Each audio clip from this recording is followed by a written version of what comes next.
السلام علیکم ورحمۃ اللہ وبرکاتہ۔ اللہ کے رسول علیہ الصلاۃ والسلام کا تحمل کیسا تھا؟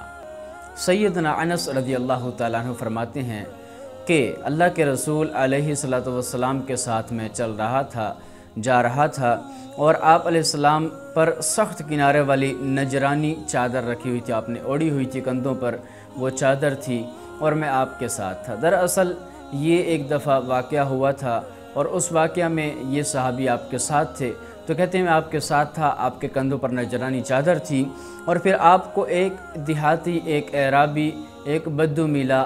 دیہاتی لوگ عموماً ادب و آداب سے کم ہی واقف ہوتے ہیں، تو آپ علیہ السلام کے سامنے ایک دیہاتی آ گیا، اس نے آپ کی چادر کو پکڑ کر زور سے اس کو جھٹکا دیا اور زور سے اس چادر کو اس نے گھمایا، حتیٰ کہ اللہ کے رسول علیہ الصلاۃ والسلام کی گردن پر اس جھٹکے کی وجہ سے نشان دکھائی دیے اور اس کا اثر نظر آیا۔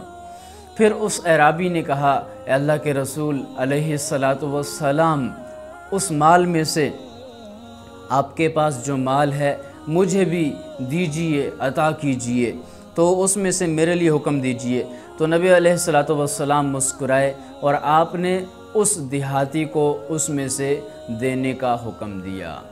تو معلوم ہوا کہ اللہ کے رسول علیہ السلام کے ساتھ وہ بہت ہی عجیب طریقے سے پیش آیا، لیکن نبی علیہ الصلاۃ والسلام نے بہت عمدہ طریقے سے اس کی بات کا تحمل کے ساتھ جواب دیا۔ تو ہمیں بھی تحمل اور بردباری کا مظاہرہ کرنا چاہیے۔ جہاں ہم آپ علیہ السلام سے محبت اور عقیدت کا رشتہ ظاہر کریں، وہاں پر آپ کی سیرت پر عمل کر کے ہمیں بھی ان احادیث کے اوپر، اس حدیث کے اوپر عمل کرنا چاہیے۔ اللہ تعالی ہمیں بھی تحمل کرنے والا اور بردبار بنائے۔